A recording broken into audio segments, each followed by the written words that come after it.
The mailman doesn't deliver on a Sunday. If you don't like that, you don't like NBA basketball. Anthony for three. Bang! J.R. Smith! We just saw men fly. LeBron James with no regard for human life. Cleveland! This is for you! What's going on, everybody? Welcome back to another episode of Coast to Coast. I'm Ronan Gaine. Joining me as always, Chris Nambu. We got a jam-packed episode to get through today.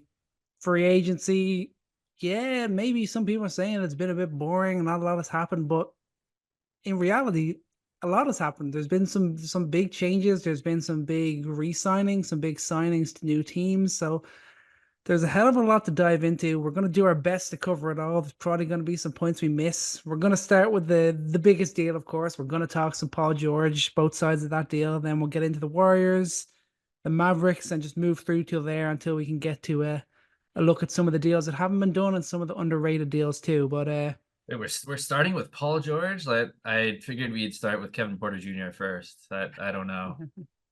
I was thinking that, or like James Wiseman, or like Xavier Tillman's extension with the Celtics. I know that's Jalen McDaniels to the Kings. You guys are missing all the important moves here, really, if you're not focusing on that. But I guess we can start with Paul George starting a new journey. How about that? Yeah, that little minor move that the 76ers made. Paul George, the Clippers. Paul George, Kawhi, the Clippers. Great hope broken up. Which side of it you want to go to first? You want to talk Clipper side? You want to talk 76er side? What are you feeling? I want to start by asking this first question.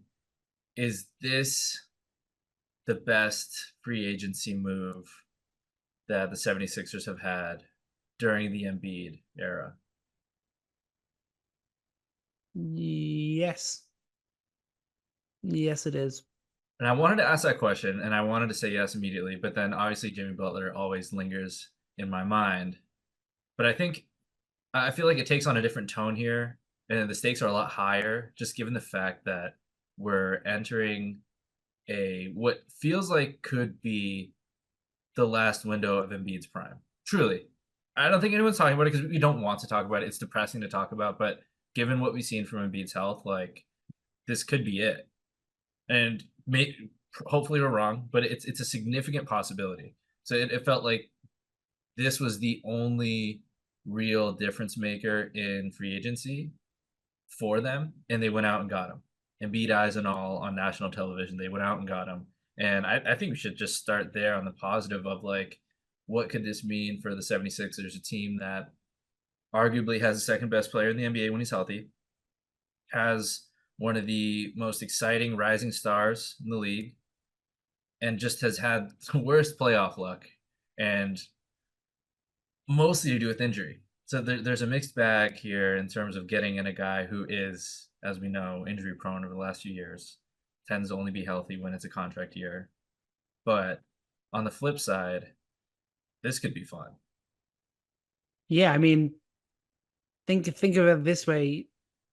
Paul George is about to fill the role that should have been Jimmy Butler's over the last 4 years, has been Tobias Harris's over the last 4 years. Now it's going to be Paul George. And getting into, I know a lot of people are kind of talking, you got to accept where Paul George is in his career now. Still a very good player on both ends of the court. And no doubt a player that's going to thrive in Philly because he's in a position where he can really flutter nicely between being the second option and being the third option with Maxey, and very, very rarely having to be the one option whenever Embiid is healthy, which is hopefully, touch wood, the whole year that next year and beyond that. The 76ers were the team that had to go get PG because they're the team that they need that extra bit of cover as well when you think about Embiid's health problems that he always seems to have. Like, think about that playoff series last year. I know Embiid wasn't healthy against the Knicks, but he was still averaging 30 a game. Imagine that you have Paul George in that sort of scenario. So that, like, this was a move that I think Philly really had to make, and respect to Daryl Morey for going and chasing that star and taking that chance on Joel Embiid, because as much as we're going to criticize it if it doesn't work out, it was a move that was available to them. They had to go and make it, and they made it. Yeah, and a little stressful, honestly, when you think about it. Like, Paul George is really the only answer here, truly, the only answer in a very desperate time. And when you are locked in on one player in free agency, where other teams do have cap space, this was not a guarantee. This could have been much worse, and there's going to be a lot of revisionist history. And I don't, I think unfortunately, when I just think about the reality of the injury history, I can't confidently say this is going to work out. So the revisionist history on this is going to be terrible. It's going to be absolutely terrible. But in this moment, I think we have to realize there was no better move for them to make without really any assets except for their cap space. And they went out and got the best fit and the best player in this free agent class. So, I think it was a no-duh for maybe Paul George, who is going to have a better shot at a championship with the 76ers, I think, with Maxey and Embiid, guys who I think fit him a little bit better. And I think he'll have more options to be himself than he did the Clippers. I mean, sharing the floor with Kawhi, I think, is, even if Kawhi is healthy, he doesn't get to fully be himself. But I think he gets to do that in Philadelphia. And what's some knocks maybe? Like, I think there's a lot of obvious good things on the defensive side. He's still that guy you could put on the opposing best playmaker. He's that guy who's going to be a great rebounder, get you steals, and he's going to be able to make shots from the perimeter. Is there anything that we think maybe we're overrating this deal at all? Is the impact really going to be there, or is it just all sunshine and rainbows? I mean, obviously, there's marks you can make. Like, obviously, he's not the two-way talent that he was, say, when the Clippers signed him. He does have a history of picking up major injuries. He is a guy that we've seen have a very up and down playoff history. Those are the three marks that you're going to hold against him. But we've also never really seen him come into this situation where I think he's most comfortable, where the pressure is really off him in terms of offense. They're going to go to him. They're going to draw up plays for him. I have no doubts about that. But when you've got a scorer like Maxey and a scorer like Embiid, the pressure is going to be off Paul George. He's the new guy coming into that situation. So I think that's going to fit him down to a T. And I think we could genuinely see some of the best we've ever seen from Paul George in Philadelphia, even though he's a guy who's 34 going into the final years of his career. This could be one of the best, like, last hurrahs we might have seen. Yeah, and I think last hurrah is kind of the way to put it, because I think the biggest knock is, for me, the age. And I think that signals to me even more so that this is a waning window for Embiid. Because Paul George is 34, and combined with the age is his rim rate, which has gone down to 20%, which is his lowest in his career. And that's one thing I see a lot of people talking about, is his declining ability to get to the rim. But I guess I counter that, and I bring this out because it seems to be everywhere. But I counter that to say that Maxey's responsibility is to pressure the rim. Joel Embiid's responsibility is to pressure the rim. Paul George's responsibility is to be a secondary, tertiary playmaker. He should be making shots at the end of the shot clock. He should be the guy that, if possessions aren't going well, the ball swings to him, he's in an ISO situation, then he can score off of that. He does not need to be a guy who's creating for this offense. The offense is being created by Maxey and Embiid pick and roll, by Maxey getting downhill, Embiid getting double teamed in the post. I mean, Paul George doesn't have to be taking 8 free throws a game. He does not have to be getting to the rim 7 times a game. Like that's not what he needs to do. So if he is still that mid-range ace, that 3-point shooter, and if he's still a guy that you can run pin downs for, imagine what Nick Nurse is going to be able to do for him as a shooter, the kind of plays you can run for him, and especially off of Embiid too. That's going to be really tough to get a contest out to Paul George on those actions, and then have to decide, okay, do you leave Embiid on the roll? Like, that's an impossible decision at times. And even with just Embiid and Maxey, what they showed against the Knicks, a barely healthy Embiid, what they were able to do against the Knicks. Now you throw in Paul George. I think they got to be feeling good overall, just what they're going to be able to do on the floor with him. And hey, maybe it's 2 years, but I mean that's 2 more years of a window for a guy, an MVP on your team, and you don't get that very often in this league. Yeah, absolutely. And like it was like they had no choice. This is what they needed to do. They could have fallen behind. Like the Celtics are running it back. The Knicks have improved in one area. They've dropped off another area, but the Knicks have improved. The Bucks made their big swing last year. You expect them to be back this year. The Magic have improved. The 76ers needed to make a move, and they did. And even outside of Georgia, I like the way that they're filling out their roster. Bringing in Drummond, I think last year with Chicago, he really proved himself that he can be one of the top backup bigs in the NBA. Eric Gordon's always a solid piece. They're bringing back Kelly Oubre. He was really great for them last year. I think we'll probably see them looking at Covington, Lowry, Beasley, Ingles, those type of guys to just fill out the last few roster spots. I also like what they did in the draft. The guys they got from the draft, I really like that. Yeah, McCain's your guy. Yeah, so like everything Philadelphia is doing this offseason has been really good. I like the way that they're filling out this roster. I like the way they've drafted. I don't want to get too carried away because this is Philly. They always find a way to mess it up. But on paper, it all looks great. I'm loving everything I'm seeing from Philly. Yeah, and they still have a little bit of space. I think they have still $10 million, and that's not considering any sign and trade possibilities as well. So I doubt Daryl Morey's done. They still need to fill it out. And Garrett Gordon, I can't imagine what else he has left to give to a team. When he healed, will he be back? But I don't think they're done. Their main thing, I mean, they can take a breath of fresh air here now that they got Paul George on this roster. But looking else throughout the league, what would be the second biggest signing? What do you say so far? Relative to the team assignment. I guess it's Klay. Klay or Mitchell? I was debating between the two. Yeah. Re-signing Mitchell for Cleveland. That was an absolute must for them. They have done that. Now it's the question with them is what do they do from here? That was the domino they had to make sure it fell for them. Now it's the question of what can they do to keep them competitive in the East. Yeah. More disrespect, by the way. Like, you're not going to clarify if I'm talking about Davion Mitchell or Donovan Mitchell. Both are equally important signings. But talking about a team that really had one thing they needed to do and uncertain whether or not it would happen, getting Donovan Mitchell back, albeit on realistically a 2-year deal. It's 2 years plus a player option. It seems constructed in a way where he can hit his 10-year mark at the 3 years and then sign his biggest contract he could at that mark, as opposed to going beyond it. But 2 years.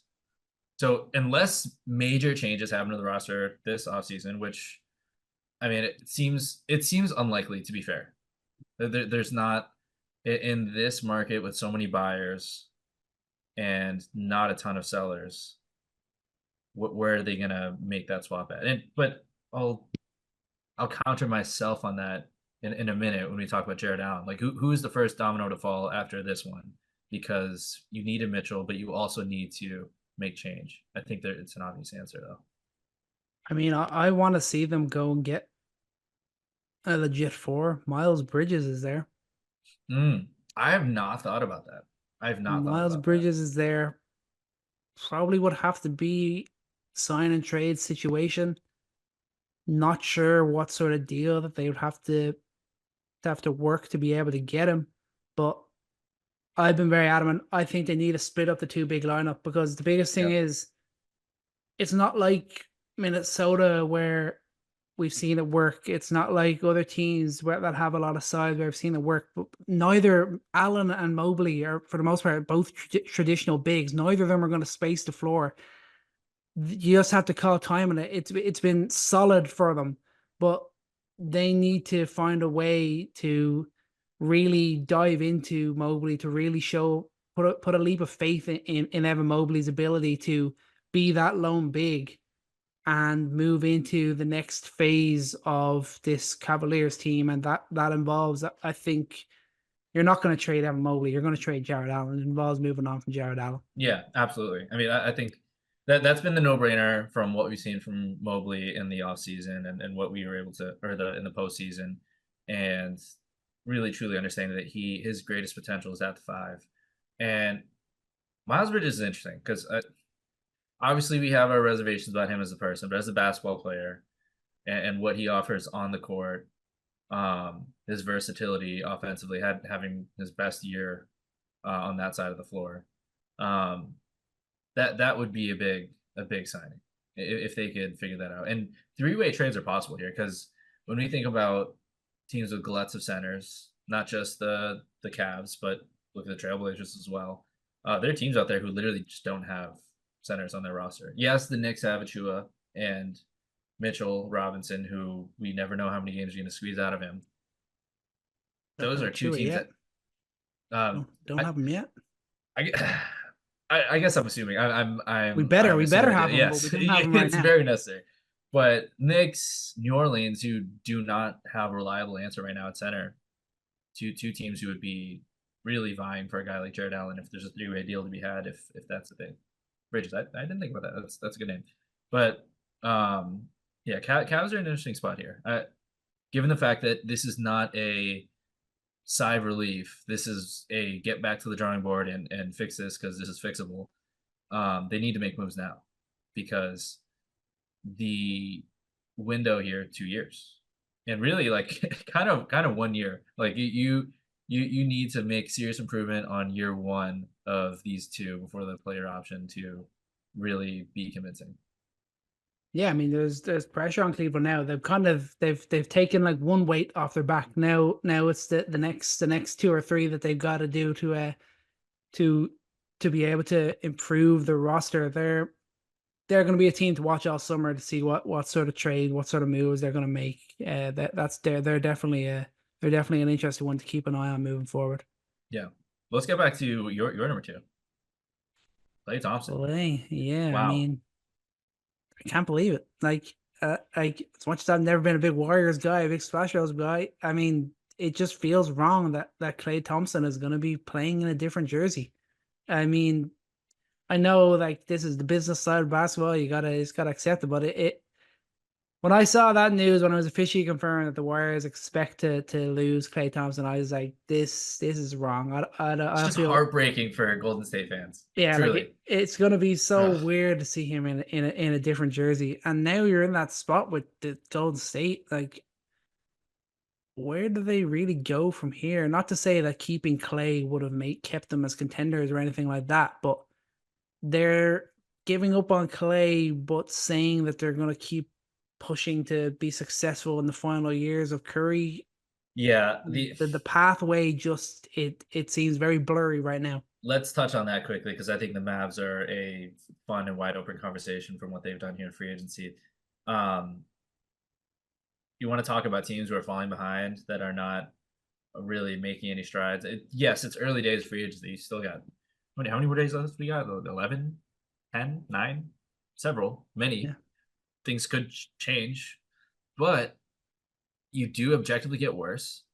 Klay Thompson is still a 9 attempts a game, 39% 3-point shooter. He's not prime Klay Thompson, sure, but he's still one of the league's best shooters. And you just lose him for nothing. And then how did they respond? They signed Kyle Anderson. Another non-shooter. D'Anthony Melton. I mean, I like that for you. Like D'Anthony Melton's a guy that you put him on any roster, you're happy. Like he's great 2-way player, solid, off-ball shooter, great on-ball defender, fine. But the thing is, Steph Curry is, I mean, the way the 76ers are playing this, the way that they are desperate to take advantage of Embiid's window here, we have not felt that same urgency from the Warriors. We have not seen those deals that matter. We've not. Yeah, the Warriors they're trying to have like the best of both worlds, you know, that sort of way. They're trying to have the the young guys growing while still helping the veteran guys to keep winning, and it's just so incredibly difficult to actually have that come to fruition. Like, this is what often happens with dynasties. Like, it's not the same, but it's not too dissimilar to what we saw with like the Bulls back in '98. I mean, obviously they were more getting rid of our coach, we're getting rid of everyone except for Michael Jordan, and we're going to rebuild. These have gone the other way. Like, we're gonna let one part go. We're gonna keep our coach. We're gonna keep Curry. We got a few young guys. We're gonna figure this out. And then I'm just looking at it and it's like, how exactly are you planning on figuring it out? One thing I didn't realize they had the amount of picks that they do. I didn't realize they had ownership of all the picks that they have ownership of. Yeah, that is one good. They're in control of their future. That's why I'm looking at, like, there's talks they're going to be really aggressive and trying to pursue Larry Markkinen. I was looking at that thinking, oh, surely they're not going to have the assets for that. But then I actually did a bit of a deeper dive, and they've got their first round picks in the next 5 drafts. So like, they probably do have the picks necessary and possibly the players necessary to land a guy like Larry Markkinen, but they got to pull that trigger. Like, this is like if they don't make this big move, did they try and just fill the roster with free agents and run it back? No, there's none. Year? There's no free agents this year that make any significant difference, and that they need to make a nuclear trade here. And Lowry Markkinen, I love you brought that out. That's my favorite connection so far. I think he truly answers so many questions on this roster, and if they're able to replace Andrew Wiggins with him, and then you still can have Draymond Green there. He's essential to what they do, and Lowry Markkinen is still a great defender of what he's shown. That would be the trade that gives me confidence that they're still really pushing to win with Curry. Yeah, I think they need to do it. Like, it's not just like that'd be nice. I think like the talk is today, Chris Haynes supporting that, like, they're going to be really aggressive and trying to do it. They got to be the first one. And Danny Ainge is found, you know, how much he likes his draft picks, you know, how much he likes to make deals. He's going to just like fleece. Fleece is not the word. That's the thing. You have Curry, you have to do it. But man, you know, Ainge is going to squeeze every last pick and swap out of them, and people got to be scared to be getting on the phone with him, especially in the position that they're in right now. Yeah, for sure. But what about Klay? On the flip side of it, man, like, just think before this season, even when Klay's injured, and you still revere him for the player that he just recently was, and you think to yourself, what if that guy played with Luka Doncic? You'd be beside yourself. Be like, that's a cheat code. That's not fair. But the guy who leads the league every year in 3-pointers created, that guy gets Klay Thompson? Seriously? No way. And he's just had such a polarizing and really just crazy up and down season this year that I think we've maybe lost touch of reality when it comes to who Klay is. Because again, just look at his numbers. Look at his 3-point attempt rate. Look at his efficiency. Yes, does that stay the same game to game? Does he miss 8? Does he go 2 for 12 in one game and the next game go like 7 of 8? Sure. I mean, maybe it's not consistent, but that guy just got added to a team, to Luka Doncic and Kyrie Irving, a team that desperately needed a 3-point shooting ace. And they got arguably, I mean, we'll see if he can make a comeback here, but arguably could be the best in the league. I still have faith that, you know, with new scenery, Klay was pressing too hard to get back to who he was. If he can settle down in this new environment for a team that he knows that, like, they want him and they want him to succeed, and there's no question about it. There's no question of the future, whatever. It's just, hey, we need you to compete with us to win a championship here. If that can revamp him, dude, like, this is a match in heaven, and that could be a, you know, title odds shifting move, maybe even more so than Paul George to 76ers. I mean, I'd argue that this could possibly be the biggest move of the free agency, and we're not looking at it as such because of what we just saw from Klay this season. Yeah, I think it's not unfair to believe that Klay is on a downturn, but I think he's going to have less responsibility. in Dallas. He's going to have a lot more open looks in Dallas.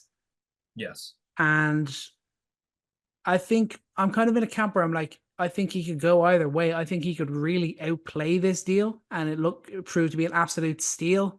Or he could kind of go the other way where his defense continues to deteriorate and he's kind of more hit and miss from deep than he's ever been. But you're kind of looking at it on the whole and thinking, can he come in and be that Ray Allen type, what Ray Allen was to the Miami Heat back in the day? Can Klay come in and fill this role for the Dallas Mavericks? I put this idea up to you a couple of weeks ago when we were talking about Dallas.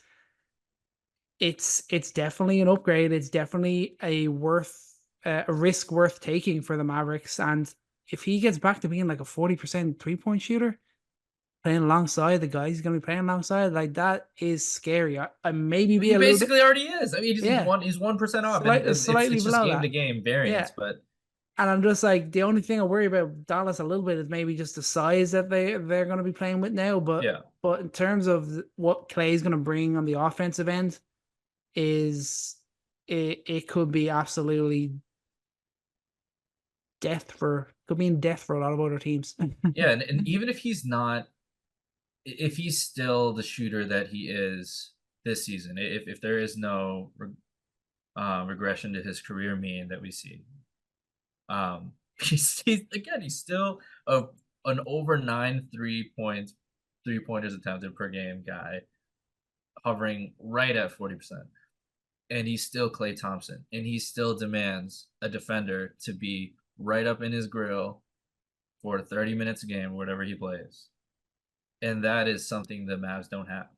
There's no guy on their roster throughout that entire playoff run that the opposing team desperately needed to cover that closely, who was not named Kyrie Irving and Luka Doncic. It didn't exist. And they have that guy. And that creates problems for the opposing defenses when you need to make the decision on how you want to load up on Kyrie and Luka, how you want to send help, because you're not sending it from Klay. And if the defense is rotating away from him, Klay's not, like you said, his shots are going to be way easier. And he just needs to be a little more content with maybe taking less. I mean, in this system, you really, like, the kicks from Klay are going to be important. If he can be a little bit better passing the ball, and maybe that's a kid problem. That's a Jason Kidd problem.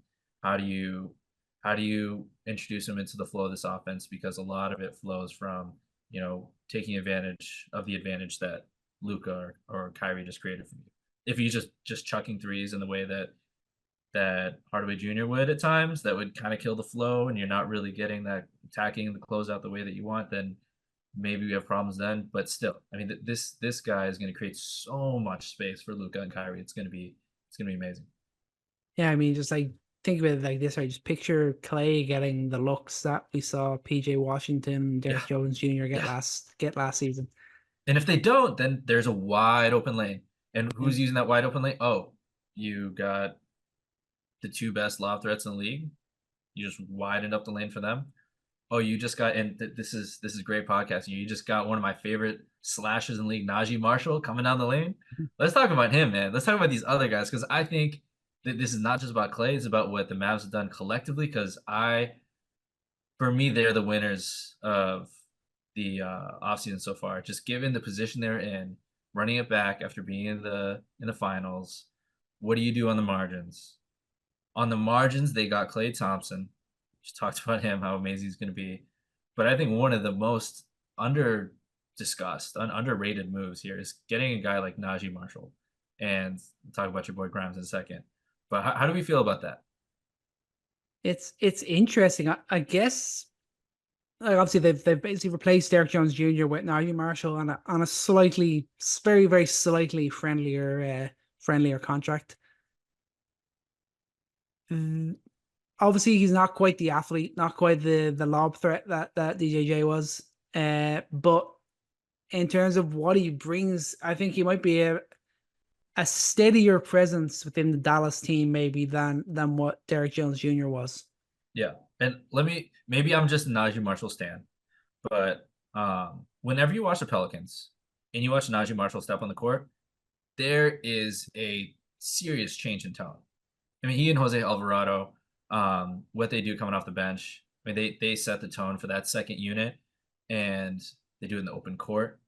They do it. He does it as a playmaker. He does it as a shooter, and he most importantly does that as a slasher.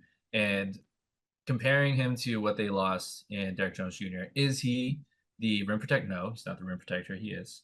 Is he the elite, just gravity defying lob threat? No, he's not.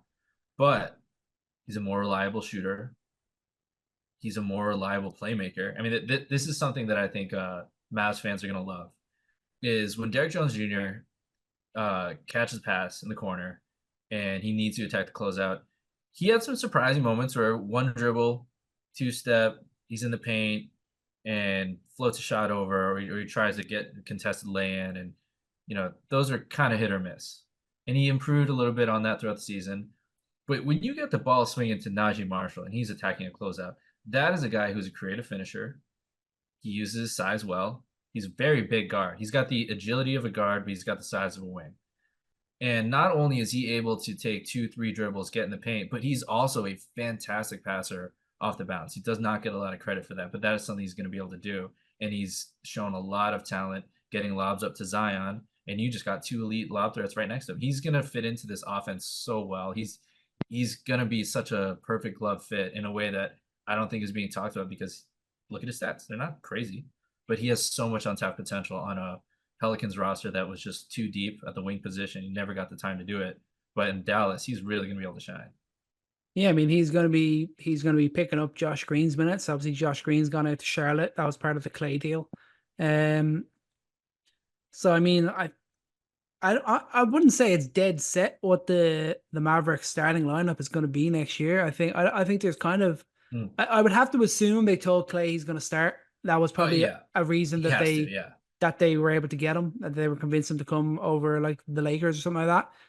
But I think it wouldn't be insane to see Najee Marshall start some games, swapping out with PJ Washington perhaps. I think maybe they'll start it. It'll be Luka, Kyrie, Klay, PJ, and Gafford. But I think there's going to be periods of the season where we see other guys playing bigger minutes, like Najee Marshall, like Lively. Like I think we're going to see that. I'm interested to see how their defense goes next year, because obviously we've seen Klay not be the defender he once was. The injuries kind of taking their toll there. DJJ was obviously a big part of their defense last year. Can Luka and Kyrie step up more? That's going to be an interesting space to watch them next year. But in terms of offense, the additions that they've made, the work they've done without a lot of wiggle room after getting to the finals, like they've done a nice job of kind of cementing their position in the West and making you believe that they're capable of a similar run next year. Yeah, I think, and on the defensive front though, I mean, I'm pretty excited about the offense, absolutely. But and let's get into your guy Grimes, because I think Josh Green, great at getting over screens. I think you're going to get very similar effort and ability from Najee Marshall and Quentin Grimes. Allows you to play in the drop a lot better. Allows them to do things a little bit differently. I mean, Derrick Jones Jr. is long enough to, even though he's not getting over those screens as fast, to recover well, because he's so just crazy wingspan. But I think both of them are still going to be able to execute at a high level in the playoffs on that end of the floor. But how do you feel about Grimes? No one is talking about your boy. They just I mean, a guy who the Knicks were at some point like, I don't know if we want to include him in a Donovan Mitchell trade. He's got so much potential and flashes in New York. Then goes to the Pistons, and then I'm like, dude, Pistons got a 3-and-D wing of the future, and then Pistons just dump him over to the Mavs for second rounders. Like, I think this is a huge steal, and maybe am I overreacting to it? You tell me. Maybe slightly, but the biggest thing is I'm over the moon that he's out of Detroit. That's obviously a huge part of it. He's going to a winning team, which is always great. That's where a guy like him can really thrive, like being part of a winning team. Maybe he can fall into the shadows a little bit on a team like Detroit, which we saw happen. But he was a pretty strong, solid impact player for the Knicks before he was traded to the Detroit Pistons. And I think he can be that exact same type of player for the Dallas Mavericks. I'd be interested to see what sort of minutes that he gets. That's going to be interesting to see. But he's a guy that's always going to have a place in the league. He's capable defender. He's capable of getting hot as a shooter. So I mean, he's filling that role that you want from what is going to be like their 8th, 9th man. Like that's like a perfect fit there. I think he fits in what Josh Green brought. I love Josh Green. I love what he does in the open court. And just this as an aside, fitting so perfectly with what the Hornets do. The way he just flies up and down the court, the way he's a great passer, connecting piece. But Quentin Grimes does that too. Like I don't think he's as good of a passer in the open court, though the way Josh Green can create points for you, just grabbing rebounds, sprinting. Grimes, though, does do that in the open court. And I think he's a touch faster processing on the offensive end in the half court. Grimes is a really great passer on the perimeter. And he makes his decisions so quickly. He'll tackle closeout, or he'll shoot the ball, or he'll swing it. And those sound like simple things, but the speed at which he does it, I think, fits what the Mavs need to do and what they've been doing the last couple of years, spacing the floor. And you need guys who are going to make the right play immediately to take advantage of what Luka's doing. And he's basically doing what Josh Green was expected to do, but I believe at a higher level, because Josh Green just never ascended to that point of being a reliable three-point shooter. Yes, we've not seen that through a whole season for Grimes, but I think we saw enough of it to know that I feel like I know that if he's given time, that's going to come along. No questions about his jumper. I have no questions about his playmaking. I have no questions about his defense. It's just about the consistency and finding that time in those minutes. And if he has it with the Mavs, like, again, maybe I'm overreacting to it, but he seems like a massive upgrade.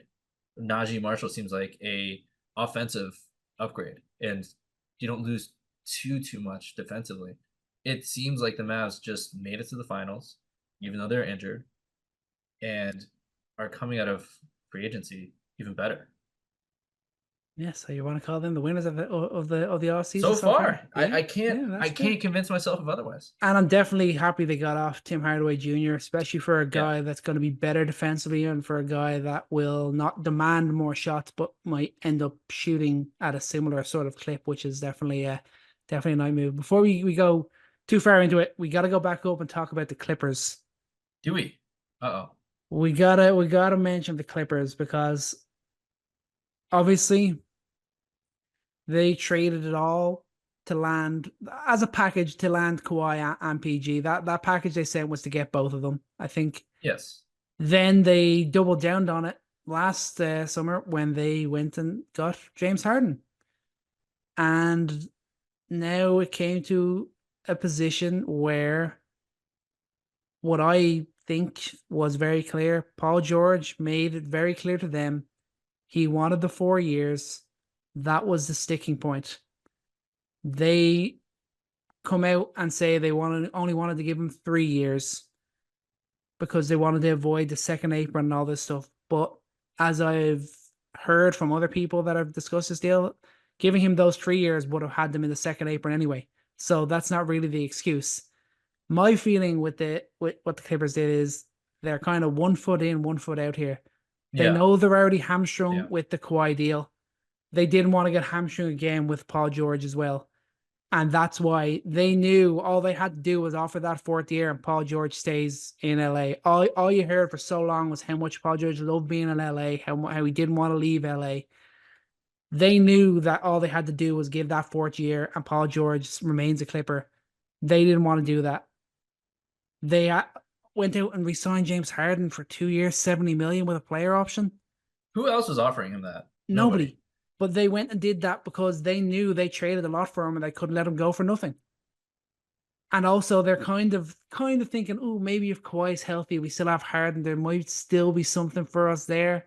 But I think the Clippers are kind of reside to where they are, especially seeing now that they're also really eager to trade both Russell Westbrook and PJ Tucker.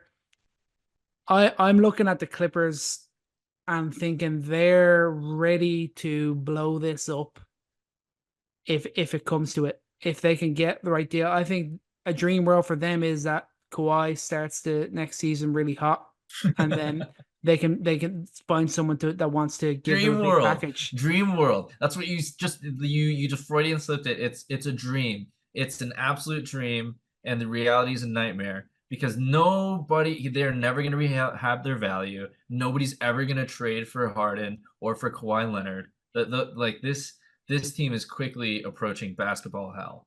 That's what it is between those two guys.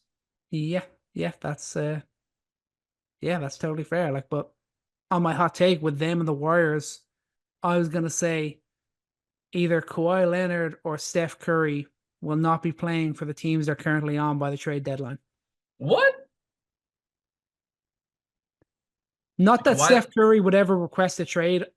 I know he's Golden State through and through, but if they don't make the trade to get a big deal and they're wallowing in 11th, 12th place next year, maybe the two of them will just come together and go, I'm sorry, we can't give you what you need here. And maybe the Warriors will just accept it. You're thinking too basketball logically. You're thinking too much. Okay, because the sad part about so many of these things is that, as basketball fans, our main priority is how do these teams get better? How do things make sense? But as a Bulls fan, I will tell you that these things matter. The money is what matters. The money is what matters. Steph Curry will fill those seats till the day those ankles give out and the day that jump shot number falls. That's fair. They will never trade him unless he requests it, ever, and he never will request a trade. He will never leave the Warriors because that arena they just built, thinking they're going to win like 3 more championships in that thing expensive, dude. Like he's never leaving, and I think the Warriors are in their own peculiar basketball hell where somehow they have a guy who's a arguably top 5 player still in this league and just can't find a way to be good with him. And that is such a unique hell to be in because it just offers so much more scrutiny. But why does it matter when they're still selling tickets? Why does it matter when the buzz still gives them money? It reeks of that, to be honest. And maybe this was all just kind of a failed transition plan that they had. They thought that, Kuminga's coming along, but they thought maybe Kuminga would be a star. They thought Moody was going to be the next Klay Thompson. They got greedy with their talent evaluation, thinking that they were going to do it all over again, and now they're in this position. But I think that both these situations are going to rot until those contracts are done, and they'll just have to reset from the ground up. I can't imagine that happening. But if that does, man, that would be the biggest Woj bomb of the decade if Steph Curry got traded by the deadline. You're predicting nuclear disaster. That's what you're predicting. Yeah, I mean it's happened with Kevin Durant. I know it's different. It did. When he went to the Warriors, you mean? When he signed with the Warriors? Well, when he signed with the Warriors, he's been traded too. I mean, obviously we knew that was coming, but obviously the first big guys have been big things have happened. But yeah, I get that it is far more likely that you are correct than that I am correct. But yeah. You just want to see the world burn. Damn right. The Clippers, I mean, yeah, just they don't know what they want to do. I think they just know they're in trouble. They still owe picks to OKC. They still owe stuff to Philly. When are they next in control of their pick? Like 2032 or something insane like that? It's bad. Like it's bad, and it brought one Western Conference Finals appearance, 3 total playoff series wins. That's what giving up everything brought for them. And of course, they're in the Western Conference, which just keeps on getting better and better. So, like, where the hell are they going to end up next year? It's dark days in LA. Looking back to that year, Kawhi, Paul George arriving to the Clippers, this new era. I mean, I think just like drunk off that deal, my initial impression of it was, oh man, they're gonna win at least 1 championship, if not 2. They're gonna be in it every year. yeah, it's tough to see how that's turned out for them. But I mean, they're going to be good enough to be a playoff team again this year. I think if they're healthy, if their dream world is that just Harden is healthy and Kawhi is healthy, they'll be there. Nick Batum's a great player. Derek Jones Jr. You just saw him all postseason. I mean, those guys are going to be serious contributors. That they're going to be And Mo still with Bamba, Ty Lue. don't forget for him. Dude, how does he keep he gets paid millions every year to have front row seats to the NBA. This guy just doesn't touch the floor. God, I mean, speaking of poor predictions, thinking how good he was going to be. Where I wanted to pivot with that before we talked about the depressing Clippers is a possibly more depressing or maybe positive. Let's see if I can change your mind. Team who trading Grimes, Detroit Pistons, are taking new directions here. They signed JV Bickerstaff.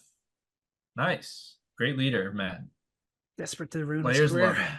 What? Desperate times. JB desperate to ruin his career. Nobody wanted that Pistons job, and he goes, what the hell? I'll take it. Why not? Screw it. But I mean, he's got some. This team is talented to the brim. No denying that. Everybody knows that, despite all the question marks of their lack of success last year. I think most people are just confused about what they did. They traded away Grimes for a older, and it depends who you ask. If you ask somebody pre All-Star break, Tim Hardaway Jr., that's a borderline 6th Man of the Year candidate. Tobias Harris, I mean, no, he's not a $40 million a year player, but he's a big wing who can shoot and who can secondary play make for you here and there. Great rebounder. I mean, in a vacuum, those are two really good players and two veterans that, I don't think are terrible moves to put next to your young core. I actually, when I really think about it, I don't think these are bad moves for Detroit. I'm not maligning it the same way everyone else is. I don't know what camp you're in. I mean, they're also two players that are really, really good at being bad when you really, really need them to be. So, like, that could suit Detroit perfectly. Imagine they actually win a few games next year, and then they're going, "Oh crap! But this draft is coming up. We want to get a good pick. Get Tim Hardaway Jr. and Tobias Harris in there. They'll push down the level of play. No problem." I don't know if they want to tank, though. To be honest, I don't think Detroit wants to tank, and I think if they do, then fine. Then everyone's wrong about Cade. Everyone's wrong about Ivy, and that experiment, that attempt at a rebuild didn't work. You got a full reset. And I think that's why you take a guy like Ron Holland. You take a swing because there is that chance that this isn't the core. I mean, they just signed Cade to a 5-year extension, so you better hope that is. But I mean, I think that is a good point, though, because what Tim Hardaway Jr. and Tobias Harris bring to this team is balance. They give Cade and Ivy and Asar, they give them the opportunity, and Duren, they give them the opportunity to ascend, to get better, to have stability around them. So if this team is good, it's not because Tobias Harris is all of a sudden he's back to his 25 point per game ways and THJ is a 6-man. No, it's because maybe they provided the balance and the background and the leadership that this young team needed to learn how to compete and win basketball games.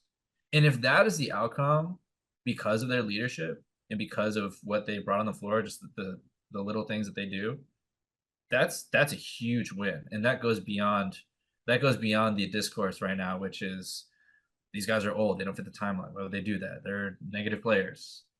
I mean, they have their roles and they're important, and it is true. They're not by themselves gonna cause winning. So if they're bad and they'll tank, and great. Maybe you get lucky and get Cooper Fleck, but that hasn't worked out for you the past few years. But maybe their luck's about the turn. Who knows? That sort of way. But I think they're in that position where I think they don't want to tank. But if they're like somewhere, if we're in like March and they're somewhere between 12th and 10th place in the East, then I think they might look towards the tank. And that's, I hate that. Yeah, but I think that's a likely outcome. Because I mean, you could make the argument as well, like that Charlotte don't want to tank. Like Brooklyn are the only team that kind of want to tank next year, and the Wizards are probably going to be still pretty bad because obviously they've got a lot of young pieces too. But I mean, you really see the Pistons overtaking the likes of Atlanta, Yes. Yeah. Chicago. You really see them Yes. doing that? Yes. Yes. And I think that, I Okay. mean, I was I'm doubling down, Ronan. Because last year, man. I mean, last year I really convinced myself that with the talent that they had, things would take a step forward, and the coach that will not be named would lead them there. And no, it didn't happen. But again, I believe in the talent. I believe um in the development of these young men. And if that happens alongside the leadership of these veterans, I don't see that being implausible. I don't.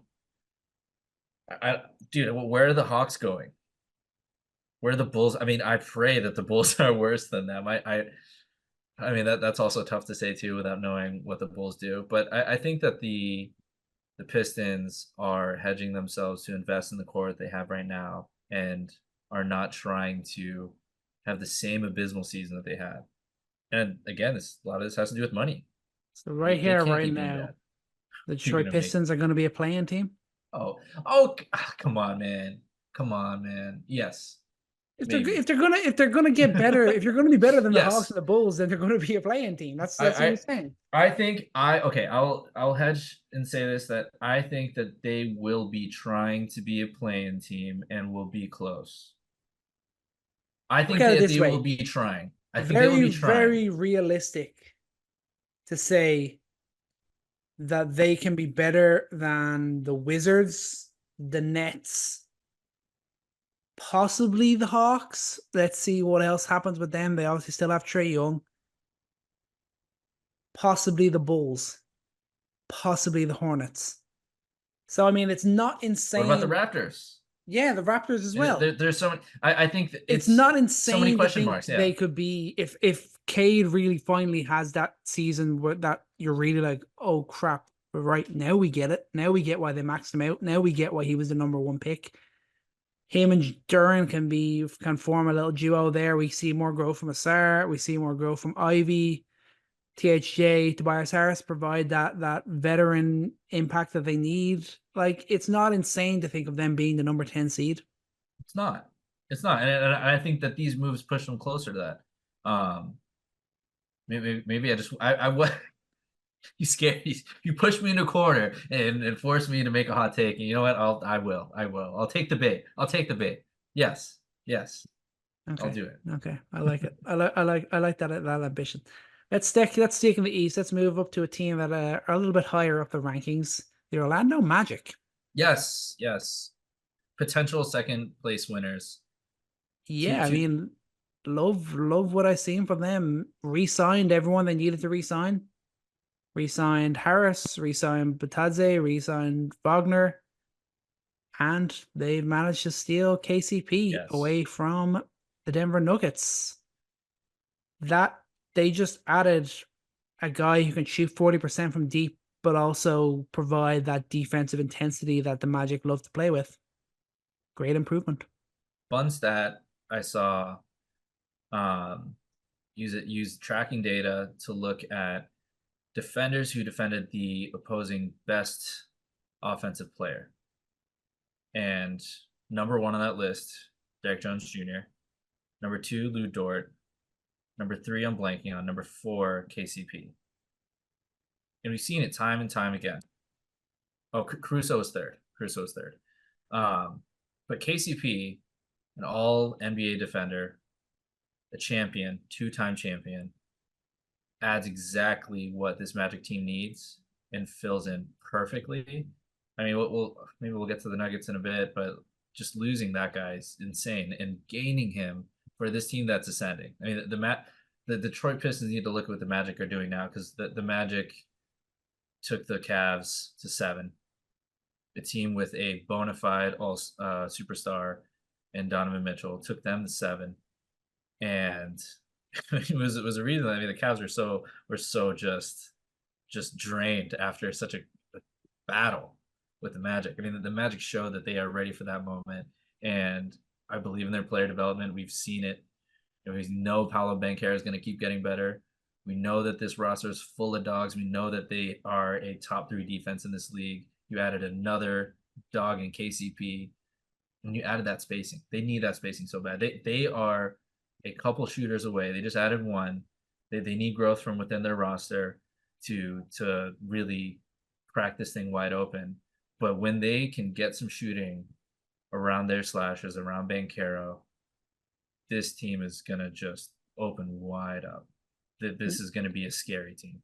The fact that they've added a shooter that will only sustain or even improve their defense as well, is that like that just makes it even better. Like what a deal for them. And to imagine we see like a similar sort of leap now from Franz Wagner, from Banchero. Like that is such an X factor. If Franz starts shooting threes, man. Yeah, and like if we see that an extra bit of growth from him and from Banchero that we saw from like 2 years ago to last year, if that sustains again, like the Magic are improving as well. They're another team in the Eastern Conference that have had a really good, surprisingly good year last year and have now improved the roster from that.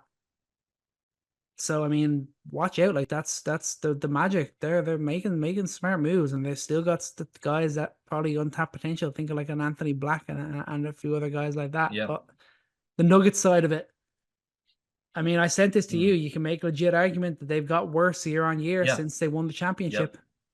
Yeah. They just don't want to pay anyone any money. They're afraid of the second apron. They're I'm gonna hate that word by the end of the season. Yeah, I mean, it's tough to like just knock them back too much. Like you get it, but I mean, they literally could not keep Bruce Brown. Like there was no way they could do it. Yes. They could have kept KCP and they chose not to. Yes. That is so negative frustrating. thinking. That like as a Denver Nuggets fan, I think Michael Malone probably whatever hair he's got left, I'm sure he's ripping it out. I mean, that's got to be a big blow for them. I know they're there and they're saying, "Yeah, we've got Christian Braun, we've got That's literally what they said. Oh, it's fine. We got Christian we're Braun. gonna do. We're sorted here. Like they still have a near elite 4-man lineup anyway. When you talk Jokic, Gordon, MPJ, Jamal Murray, KCP brings so much to them, and I mean. And in the West as well, like you cannot just rely on your 2 stars to just keep on getting you to that level. The West is so competitive. You need that 5-man strong team. You need those bench guys. Like it's going to be tough for the Nuggets. As great as the guys they still have are, it's going to be tough for them to be in the battle for the 1 seed again next year in the West. Like I wouldn't be surprised if they're in like a 4 or 5 position. Yeah, I mean, they were already a very low 3-point rate team. I want to say they're bottom 5. That's just not who they are. I mean, KCP was pretty much keeping them, KCP and Michael Porter Jr., keeping them afloat from there. Mm-hmm. And the suggestion that Christian Braun is going to slot in and fill that role is absurd to me because defensively, sure, I believe in Christian Braun's defense. I do. Fantastic defender. I believe in his potential as a shooter, yes. But for him to do that from this year to next, I mean that would take a transformation. Like that would take serious transformation for him to be shooting above the break threes the way that KCP would, and without hesitation, and with the quick release that he had. Like he's just a different shooter. I mean, the percentages don't even begin to talk about it because not just volume, not just percentage, but just mechanics. And KCP is a lightning quick shooter. He's a guy that's gonna be able to shoot off movement, and Christian Braun is not. He's just not, and that is a major change up from the kind of guy that KCP is, and the kind of pressure that puts on defenses when KCP is a pass away from a Murray Jokic pick and roll. I mean, that's just a very different scenario. So I don't know who develops here. I mean, we saw Julian Strawther that he wasn't able to handle it, not just in the playoffs, but even the regular season. Who else? Pickett. I mean, that's a guy we've really seen barely any minutes from Denver. They have a great player development system, but the divide between KCP and any of these guys is massive. They're going to. I don't think they're going to struggle, but they're not going to be as the same dominant team without a guy like that. No, I agree. And like maybe they might be able to still make it through the regular season, but I think we're really going to notice it again in the playoffs. Like unless they get to face their old favorite team, the Los Angeles Lakers. But Oh my God. is it time to put a bet on the Orlando Magic? You know, the KCP effect. Usually, when he comes in, a title usually follows. Is it time to back the Orlando Ooh. Magic to win it all in the next year or two? I mean, Um, it could be. It could that be might that effect could keep going. I mean, look at you talked about how the Knicks are well equipped to handle the offense of the Celtics. Magic, a team that can't really stay toe to toe offensively with a lot of teams, is getting better offensively, and I think defensively is arguably. I mean, yes, Anunoby and Bridges have the names and the talent to them to say they're going to handle the Jays. The Magic in their own right. I mean, you got Jonathan Isaac, who, by the way, that is a killer deal. Yeah, I forgot about If that. we just talk about it, but Jonathan Isaac is one of many guys who are going to be able to stand up to the might of the Celtics on the defensive end of the floor. But yeah, let's park the car here and talk about that contract real quick, because free agency, obviously the additions matter, but on the business side of it, you know, creating these value deals, the stuff on the margins that really matter. Pistons, for example, they sign these two veterans that are very tradable contracts. So those are guys that, you know, maybe they're not. Maybe I'm wrong, and the Detroit sucks again. Well, hey, that's an expiring. There's another expiring next year in Harris. So those are deals that matter. This deal here has massive boom potential, zero bust. 5 years, $84 million. For reference, Pat Williams just got 5 for $90. A guy who could be a first team all defense if he has the minutes. Truly, that I think that's no exaggeration. You ask any basketball fan, any analyst, that like if he has the minutes, if he's a starter, that's a first team all NBA, potentially defensive player of the year, right? He was meant to be the first building block in Orlando. That was meant to be emphasized. And unfortunately, injuries have held him back, but he got back into it a little bit more last year, and they obviously believe that there's a chance to turn it around there, and like he can be that. Like that's the level that they expected when they drafted him. Yeah, and I don't know, how do you feel about the flashes we saw from him shooting from the corners in that short spurt we saw from him last year? I like the look of them. Do you buy it? I kind of buy it. Yeah, like I don't know if I'm pushing all the chips in, but I'm definitely purchasing a small bit of stock there. Like that is a yeah. I'm not gonna do that either, just because of his track record, and there's too much data to claim that he's gonna make this massive offensive jump. But a guy who could be a defensive player of the year type of player, who's showing flashes of offensive improvement, if he's just spacing the floor, and if he can not be played off the floor, that's really it. Can he not be played off the floor on that offensive end? Mm-hmm. That is a major underpay for what he's capable of doing.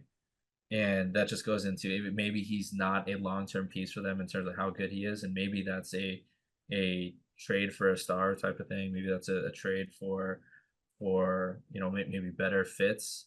But that is such a good contract deal for what I think he could be worth. I think he's going to outplay this contract for sure. Yeah, I mean that's hopefully he does, because hopefully that means that he's going to be finally have some consistent health, and that's something that we've never got to see from Jonathan Isaac, unfortunately. But yeah, I mean the Magic, they've had a great offseason. They're really heading in the right direction, and let's hope it continues. I mean, East is getting better. We keep saying it every year, and then it does something to make us think that it's not. Yeah. But it's funny, dude. I feel that way every time I'm going to. I think we just have so much hope for the East, and then we're like halfway through the season, we're like, what went wrong? And everything went wrong for every other team besides the top 6 teams, and it's like, okay, the West is still the best, and maybe we should just learn that. But yeah, we just gotta accept that. But anyway, Celtics are running it back. Yep, they basically re-signed everyone that they needed to re-sign. They've given extensions to Derek White, extension. Jason Tatum signed the biggest contract. What about the apron? I mean, and people wonder why the Celtics ownership want to sell. They've got a big tax bill coming. They want to sell while the iron is hot there. You know, there in Boston. I think it doesn't transfer until 2029.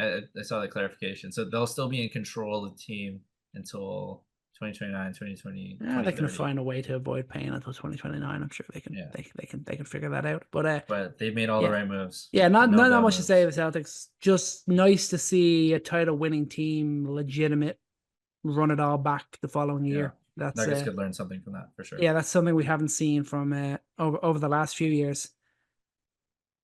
Thunder, Yes. another Yes. great offseason they're having. I mean, Sam Presti, man, that guy is good at his job. The Thunder are a great organization. Re-sign Isaiah Joe on a 4-year, $48 million deal. Re-sign Aaron Wiggins on a 4-year, $47 million deal. Sign Isaiah Hartenstein, 3 years, $87 million. Swap Giddey out for an elite 3-and-D defender in Alex Caruso. They aren't waiting around. They're like, we want Nope. the smoke now. This is our time. We're going to go take it. I feel pretty strongly about this. From what they've done here, I feel pretty confident this makes them probably the best team in the West. Yeah, I am not pulling any punch with that. I think they're going to keep getting better. Chet's going to keep getting better. Jalen Williams is still going to keep getting better. Shea is still going to be Shea, MVP candidate. What do they need? They needed size, rebounding, and you got Isaiah Hartenstein. Not just the size and the rebounding. 2 things with him.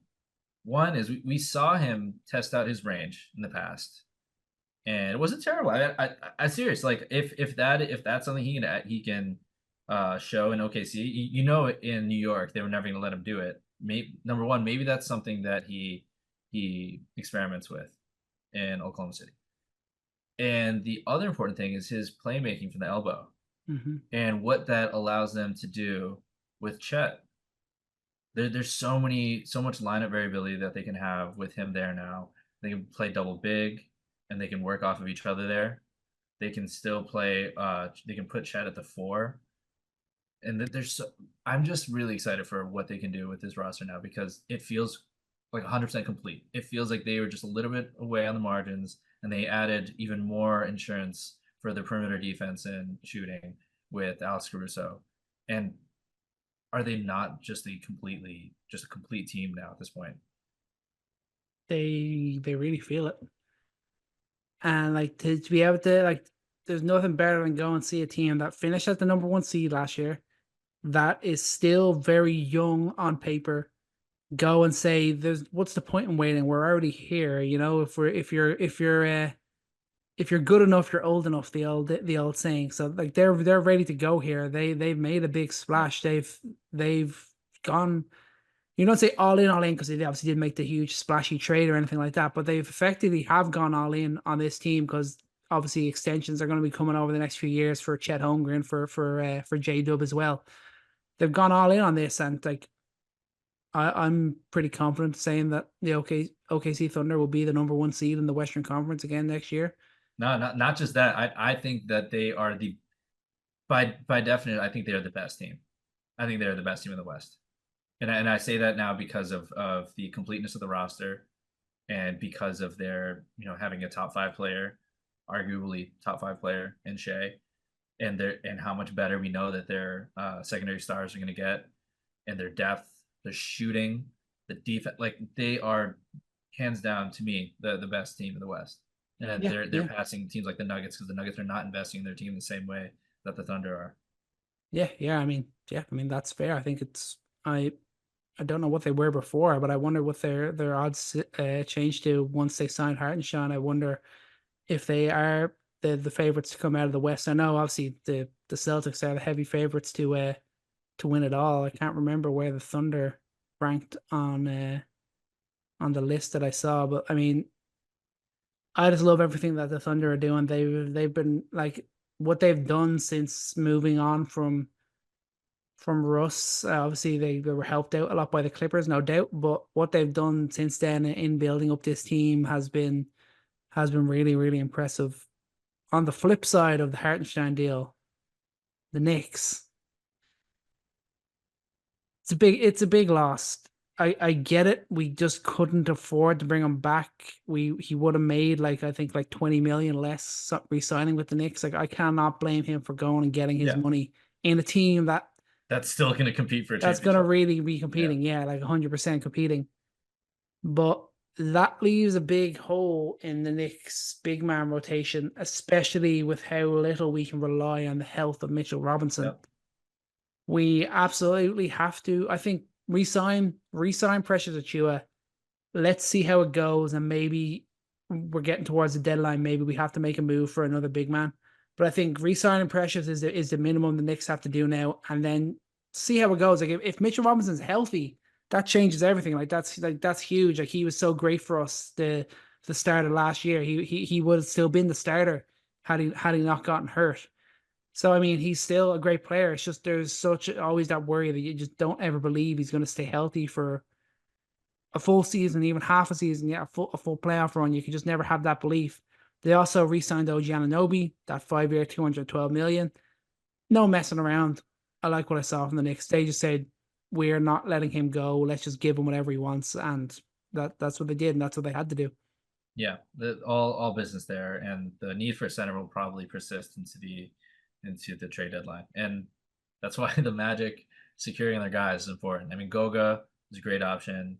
Mo Wagner was a solid option as well, and either of those guys could be targets for the Knicks. But for the Magic, like they know that now they can extract more value out of the Knicks now that they're at the trade deadline and they need to make a deal.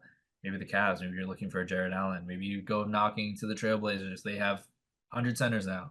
I don't know how many healthy knees are between Mitchell Robinson and any of their centers there. Robert Williams and all that. Robert Williams, yeah, a name that's hard to remember since we haven't seen him play in so long. But don't worry, Taj Gibson's still out there. He's got to make a return. He's got to come back. He will be on the Knicks roster at some point next year. Like we know that is a great bet to have. Let's put that on our bingo card. Any more quick hitters? I do want to go back out west. Yeah, one thing I will say on the Knicks, I would have no problem putting a bet on right now that the Knicks and the Thunder finish as the number 1 seeds in their conference next year. Ooh. Yeah. I have Thunder, that bet, but go for it. They're actually, I think, the best team. The Knicks, because I think with how hard Tom Thibodeau runs his team during the regular season, I think we could maybe not see the same from Philly, and maybe we'll see a minor drop off from Boston. Not hangover, little finals hangover. Intense, maybe just a slight little drop off. Nothing major. And I'm not talking like playoffs. That all changes then. But in terms of just regular season, I could definitely see the Knicks being the number 1 seed. Maybe. What do you got? In terms of teams that have changed their fortunes here in free agency, do we think the New Orleans Pelicans change their fortunes with the addition of DeJounte Murray? Yes, no, and maybe so. It's I like the addition of DeJounte Murray. They've got themselves a legit point guard. That's something they haven't had in a while. When was the last time? Lonzo? That was since Lonzo, basically. Chris Paul. Lonzo is not even the traditional, point guard. So, I mean, I like the move and what they had to give up. I mean, nothing major. They only had to give up potentially one of their picks. I think it's the best between themselves and Milwaukee, and they also gave up the last pick they were owed by the Lakers. Dyson Daniels, Larry Nance, nothing major. Now it's just what they do from here. They need a center, and what do they do with Brandon Ingram? So this was a great starting point, but there's still more to do before I think you can really judge what difference this is going to make to the team. Yeah. The Brandon Ingram front, it's really, it's what's his face from the Hawks? You always got to help me out with this. Who was traded the Jazz? Help me out. Help me out. Help a friend out. What's his face? Traded from the Hawks to the Jazz. The Hawks to the Jazz? Yeah, last season, finally. You got to help me out here. Gosh, we've not cared about him in so long. No, it's not coming. John Collins. Oh, sorry. This is becoming very John Collins-esque. Sorry, everybody. Yeah. I can't remember names. My name memory. That's my one issue. Because every season it's like, okay, is he going to really find a great fit with Zion? First of all, they're never almost healthy together, and then they finally are. Then it's good, but it's questionable. And Brandon Ingram just kind of falls off when Zion's going, and then when Zion's when Zion's not going, it's Brandon Ingram. It's just never been a perfect fit. So I think if the deal came up that made more sense for a fit around Zion, they would make it.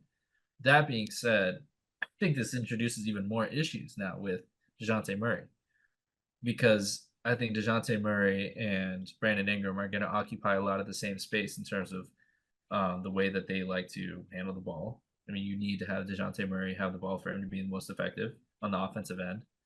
And I think that him and Zion are going to be able to play very well off of each other. But the spacing could be an issue, because Brandon Ingram's not a traditional, floor spacing wing. That's not entirely his game. A catch and shoot guy is not entirely him. CJ McCollum has shown that he's been able to tap into that and change his game up a bit for the betterment of this team, but not entirely him either. I mean, he's had spurts of being very good in that regard, but I have slightly more questions than answers, but I think this does give them more potential to reach their heights. CJ McCollum needs to be the Pels 6th man next year. Ooh. And Brandon Ingram needs to turn into a legitimate center, whether that's directly. What? Not saying himself. I'm saying a legit center, or a different player, not Brandon Ingram play as a center. Oh. No, sorry to clarify that. But so revolutionizing basketball. Brandon Ingram at the 5. Let's go.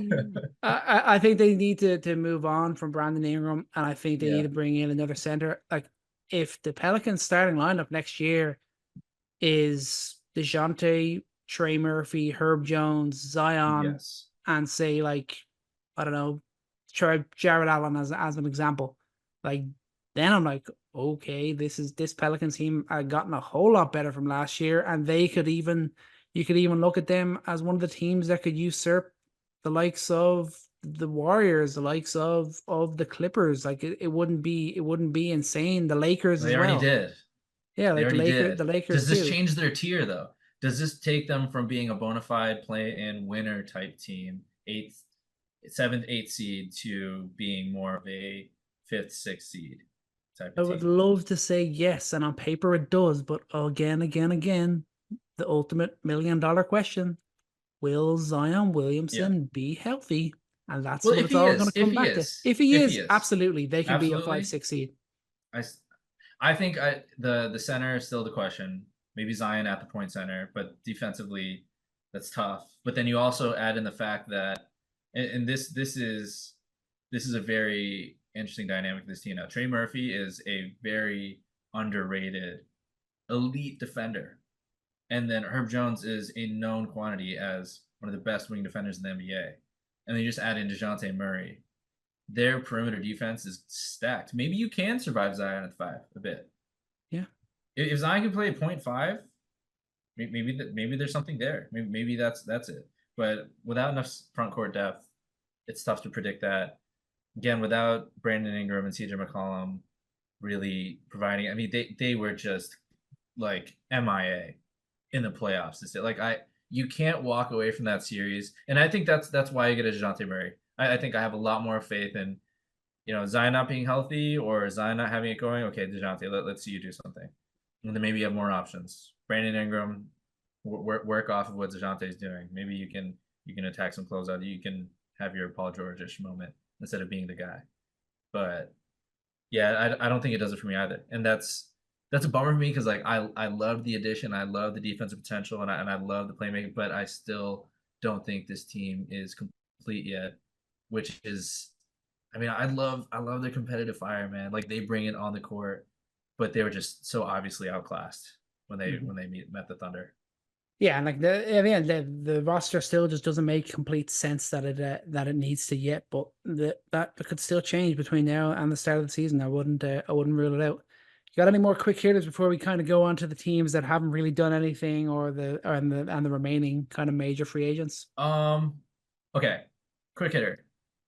Yes or no? Do the Bulls have a exciting revamped young core? Players under 24 now are Kobe White, I would assume. Matas Buzdekis. What am I saying? I'm probably saying that wrong. That's fine. Pat Williams, Jalen Smith, and Josh Giddey. And yes, and Josh Giddey. Josh Giddey too.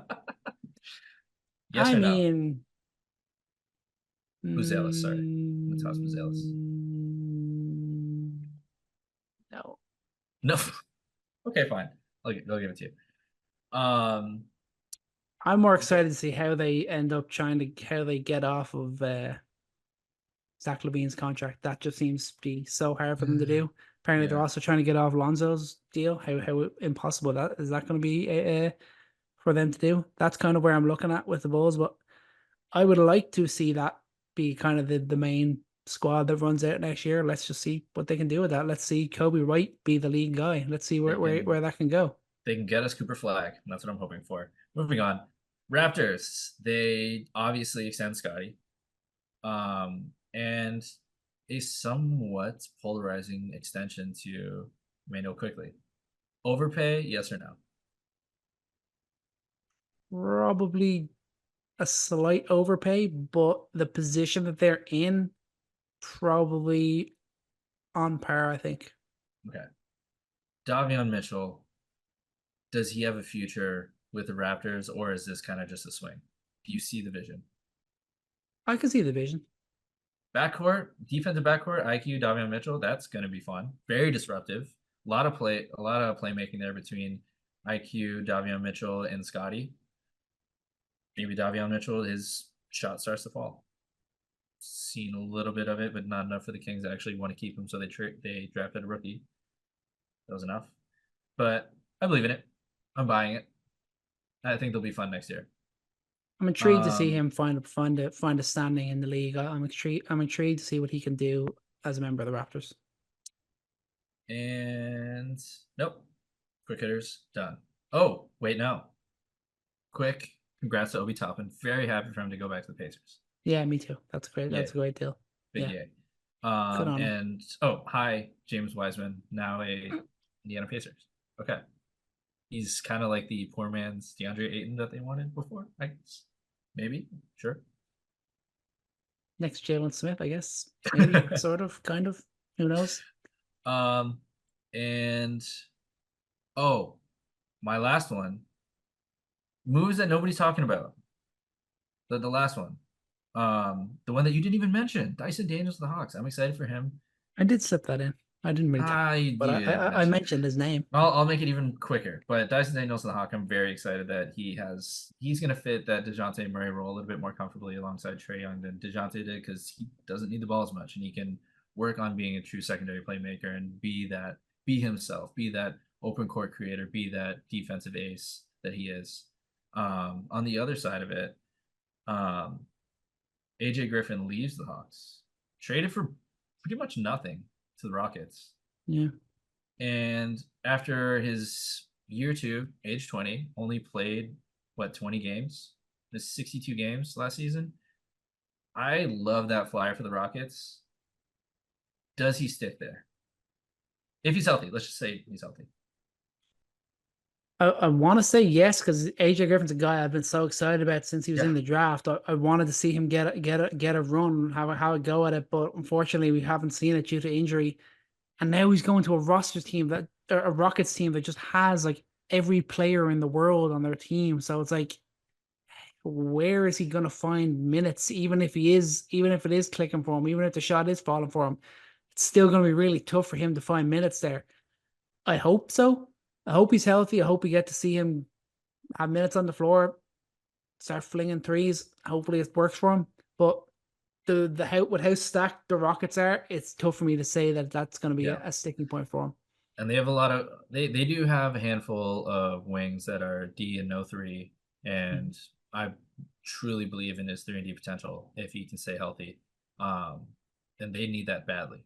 They need that badly. He does fit their archetype of player that they love, that big rangy wing, and he actually can shoot the 3. So we'll see.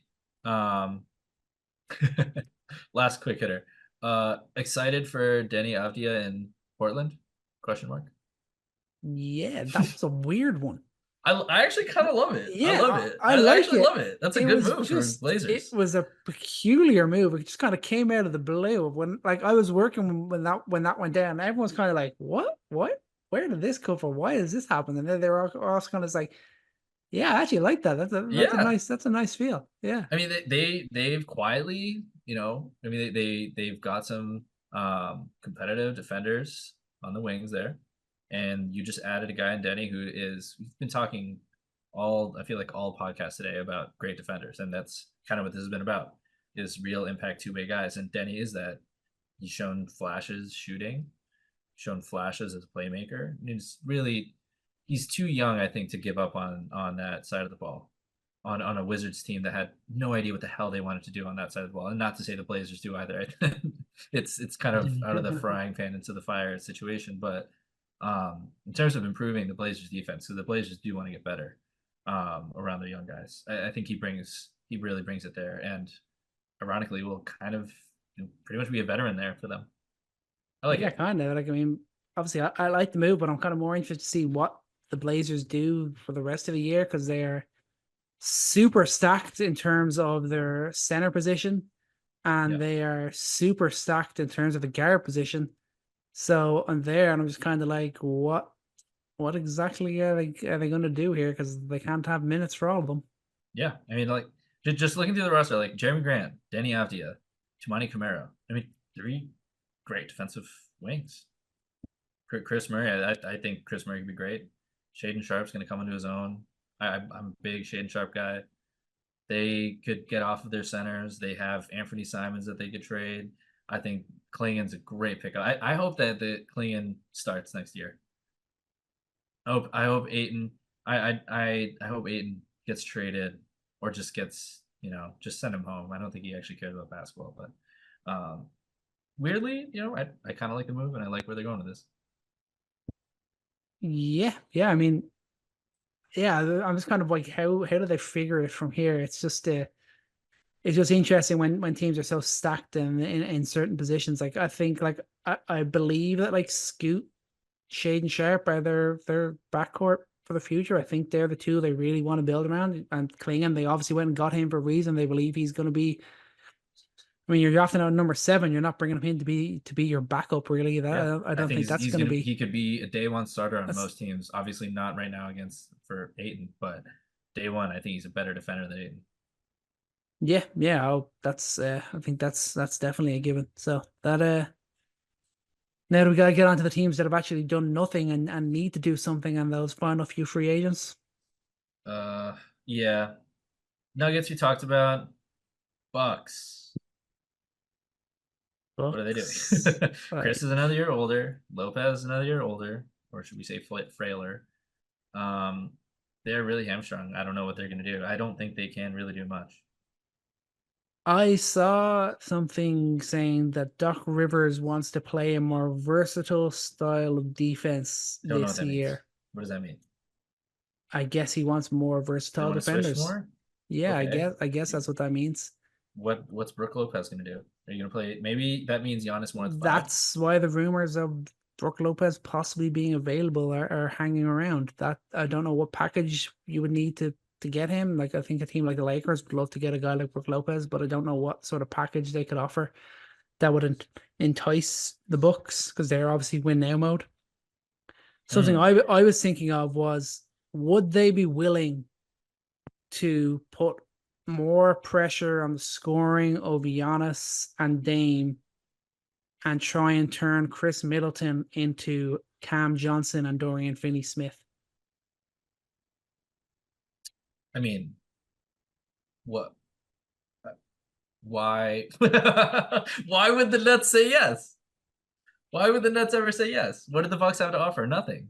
Could they not get a pick or two for Chris Middleton? Do you think? No. I'll have to dig into. I don't think they have. I don't think they have a pick to trade right now. No, I don't think they have a pick to trade. That's what I'm saying. I'm saying, like, would Middleton be enough that the Nets believe they could turn Middleton into a pick or two? You don't think so? I think Cam Johnson right now is just given his numbers in the middle of the season next year, I think are going to be inflated without Mikal there. And I think DFS is no quantity. I think he will. I mean, straight up no. I don't think so. I mean, I'd love to see that, but I think they're far too valuable. I think that's a first round pick type of type of deal. Yeah, I get that. I'd say the deal actually does work in terms of money. The Knicks would probably have to show someone else in terms of like salary filler to do it if it was possible. But I think you're right that they wouldn't bank on the chance of not getting a first round pick from that. I think that's definitely fair. But the Bucks, yeah, they're pretty hamstrung at the moment. I'm not really sure what they can do to other than just run it back. It's Thinking of it's a teams that weird would really one. want him that could three-way deal that. The Knicks, obviously, but the money, not sure how that would work. And the Pelicans, we've talked about. Mm. You need a third team to supply picks, but the Knicks have those picks. The Pelicans do have their picks. That's possible. It's possible. But another team, we talked about the Warriors, talked about the Clippers, and we're not going to end this podcast without talking about the Lakers. What are they up to? Is Rob Pelinka alive? Is he okay? Should we send help? Like, what is he doing? Bad. I mean, it's come out the whole thing like, oh, LeBron's going to take a pay talk if they get a legit guy. All of these so-called legit guys have signed elsewhere. I don't like the idea of DeRozan in LA. I don't really see how that improves them. It's just like the name and the scoring ability, but I just don't see that being a smart move for the Lakers at all. One thing I saw that was suggested today: the Lakers trade for Colin Sexton. Stop it! Just stop. You need to let go of Colin Sexton. You need to let go. You need to let go. It's never happening. That's fair, but I think like there's like the guys that we're talking about explaining is like you could get him for cheap right now. He wasn't better than Keontae George, Ronan. He was. He wasn't better than a rookie. He was. I just saw that and I thought that is not the craziest idea in the world. Is that going to change them from being a playing team to a title contender? No, of course it's not. But the Lakers have to do something. They have to change something. Yeah. And Sexton offers a different dynamic that they don't have from any of their guards currently. And if you could get him on a cheap deal, which is being tipped at the moment that like he's kind of been forgotten since he's gone to Utah, it wouldn't be the craziest thing in the world. It was definitely when I thought that my interest was piqued. I'll put it to you like that. But like I would say is that interest peaked defensively. If the Lakers can somehow turn their assets, what they have right now, into Cam Johnson and Brook Lopez, then I'm like, oh my God, wow, they've had an unbelievable offseason. If they can even get one of them, I think that changes that's really big for them. No, yeah, that's if it's true that Brook Lopez is being shopped. Yeah, I can see that. I mean, Cam Johnson's going to be everyone's going to be in on that market at the trade deadline. I really think so. Him and DFS. And I think that they're going to be outbid. There's just too many teams with more assets that are going to want guys like that. Yeah. But Lakers losing out. Heat flying under the radar. And anybody else who's yeah, I mean the Heat are in danger of kind of becoming irrelevant. Relevant's maybe the wrong word. Obviously, they still got Jimmy, they still got Bam, they're still the Miami Heat. Khalil Ware.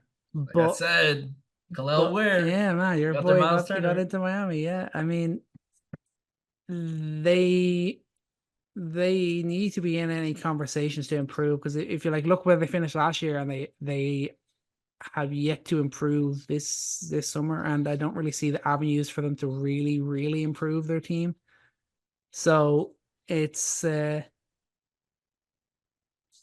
they're in danger of going into a bit of a dark hole, especially Jimmy's going into the last year of his contract. Will they be forced to possibly trade him and try and recoup some assets before losing him for nothing? They're in a bit of a tough spot at the moment. Yeah, I think I'll never count them out. They'll figure something out, and we'll be surprised. Khalil Ware will be a 5-time All-Star when it's all said and done. He'll be top 5 big in the league. Jaren Jackson Jr. with a better looking jump shot. Things are gonna work out somehow. I just know it. That's just what they do. It's fine. Okay, what about the Sacramento Kings? How do the What about Sacramento them? Kings What improve? about them? They need to improve. They like Okay. they dropped off last year. Then They're not. they They're not. blew out the Warriors and then fell to the Pelicans after that 1 year where they Yeah. finished fourth. Were they in the West? I think they are what they are, man, and I think that's fine. I think they're going to continue to be competitive. I think they're still gonna the plan is still going to be a viable way for them to be relevant and to compete. And I like Devin Carter. I think he's going to be a instant impact player, but he's not going to be a needle mover. And glad that they are keeping Malik Monk. I just like the vibe of this team. They're fun. They're great. They're going to compete at the margins of the play-in, and that's just the ceiling of a team with Domantas Sabonis and De'Aaron Fox. And that's okay. That's not every team is going to be up there and making improvements every year, and I think that they can at least stake their hopes in relevance through the play-in. But I think that's about it, man. I don't think they're getting better. Should they be pursuing Brandon Ingram?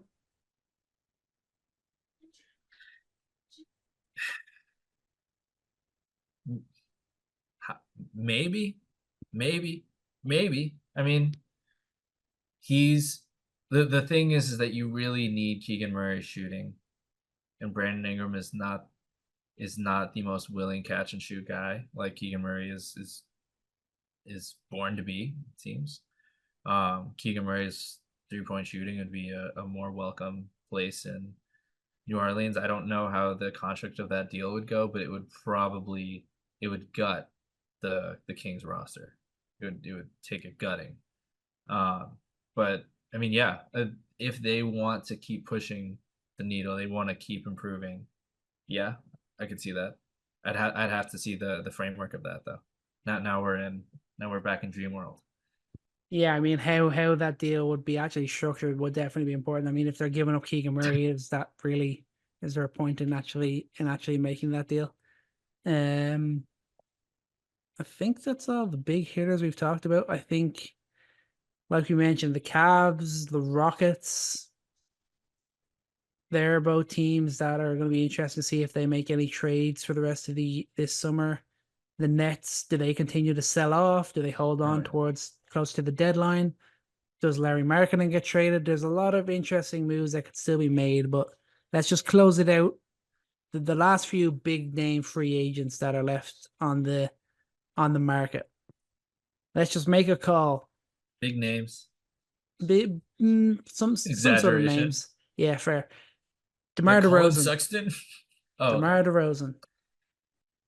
I don't know where he goes, man. I just say not LA. Yeah, not LA obvious, is but just it doesn't make sense. That's what I want to say. I just say not LA. Like what sort of I can't think of what like competitor needs a DeMar DeRozan right now. As good like DeMar DeRozan is still a really good player, like a really good scorer, a guy that you have the ultimate faith in getting you buckets in the clutch moments. And yet it's tough to see where he fits in a competitive team right now. Ronan, this is how this ends. He probably doesn't get inked to a deal elsewhere and then signs with the Bulls. And the Bulls play themselves out of a lottery pick and lose their pick because it's top 10 protected this year. Have no chance at Cooper Flag, and that's exactly what will happen. I'm telling you that right now. It's exactly what's going to happen. Yeah. Because he's not going to get a big deal elsewhere. I think I believe that. Yeah, I think that's a very likely outcome. You don't understand how painful it is to admit that, because I think on air right now finally comes to terms with that. That's what's going to happen. He's not going to get a better deal elsewhere. He will continue to put butts in seats, and the 1 foot in, 1 foot in, 1 foot out. Maybe name the episode that, because that's what this is. How many teams are 1 foot in, 1 foot out, and who better to describe that than the Chicago Bulls? I'll tell you right now, that's exactly what's going to happen. Exactly what's going to happen. There's not going to be a deal that comes across the table that makes sense for Zach LaVine. Just going to run it back. That's what's going to happen. Yeah, I mean, I'm sorry for that you're having this bleak outlook, but I think I think you are correct. A guy we already talked about it, Miles Bridges. I think Cleveland is a spot that he could land. Not 100% sure how they would structure it. I'm sure it would have to be sign and trade, but if I'm looking at teams that could do with a legit power forward, I'm looking at the Charlotte or at the Cleveland Cavaliers. Yeah, I like that. That's probably my favorite one. Here's a big one. This is the only one I really care about. Everyone else is so uninteresting at this point, to be honest. They are just I think any team who are signing mostly other people, because like Buddy Hield, cool. Buddy Hield is coming off a really sketchily down season. And Okoro, really hard to talk yourself into a guy like that. There's just not a lot of guys left, except for Tyus Jones. Yes. You can really talk yourself into some Tyus Jones. And Denver, please. I don't think they can Denver, afford him. please. I think Maybe. yes. I think yes. That when I first looked at Tyus Jones, I was like, yes. Like my initial thinking was the Timberwolves, but then obviously they went and got Dillingham. They went and got Dillingham in by a trade during the draft, so I don't see why they would do that now. But yeah, Denver, in terms of fit, in terms of what he would provide to them, absolutely what they need. But I don't think they can afford him. So on that side of it, I was looking at back to the Wizards as a potential option. I was also looking at the Miami Heat.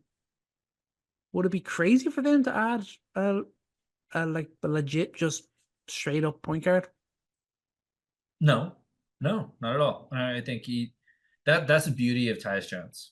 Any team looks at a guy like that who plays both ends of the floor hard, stretch the floor, fantastic playmaker. If you just need him to run your sets, he'll run your sets to perfection. Need him to play pick and roll, you can play pick and roll. Need him to space the floor as an off-ball shooter, you can do that. Need him to pick up the pace, you can. Like he's a do-it-all guy. Not a lot of guys like that.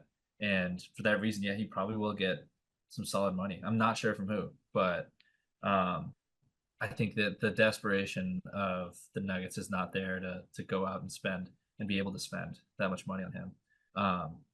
The Miami Heat, I mean, he would fit that. He fits a lot of their needs, and I think he would fit what they wanted Kyle Lowry to bring, at least on the offensive end. Yeah, I mean, it wouldn't be crazy to think of what he might be able to offer defensively as well. I mean, so Miami Heat, they get the best out of their guys that they end up getting. So, any final thoughts? You maxed out here? Yeah, I think realizing the DeRozan doom. That's yeah. We'll end on that. That's hit you hard. That DeRozan doom, the DeRozan LaVine ball doom. 1 the foot in, Bulls 1 doom foot out. has just has killed you off. 1 foot in, 1 foot out. A great name to come from this episode. But we did our best to touch on everything. There's probably some big stuff that we missed. But we left no stone unturned. We did the best that we could. Fun off season so far. Still some things to go down. Biggest winners so far, I think we got OKC and Dallas. Magic maybe creeping in there as well. Biggest losers so far, I'm looking at Denver and I'm looking at Golden State. But that could very much change as well. So still things to go down. Thank you so much for sticking with us. This has been a long haul of an episode, a lot of stuff to touch on, but we'll be here to cover everything more that goes down. Whatever trades happen, does Miles Bridges end up in Cleveland? Does Tyus Jones end up in Denver? Do the Warriors trade for Larry Markkinen? We shall see. But for now, thank you so much for joining us. Chris, thank you so much for joining me. Remember, we are everywhere on social media at Coast to Coast. And most importantly, remember to take every shot and love every moment. Peace out.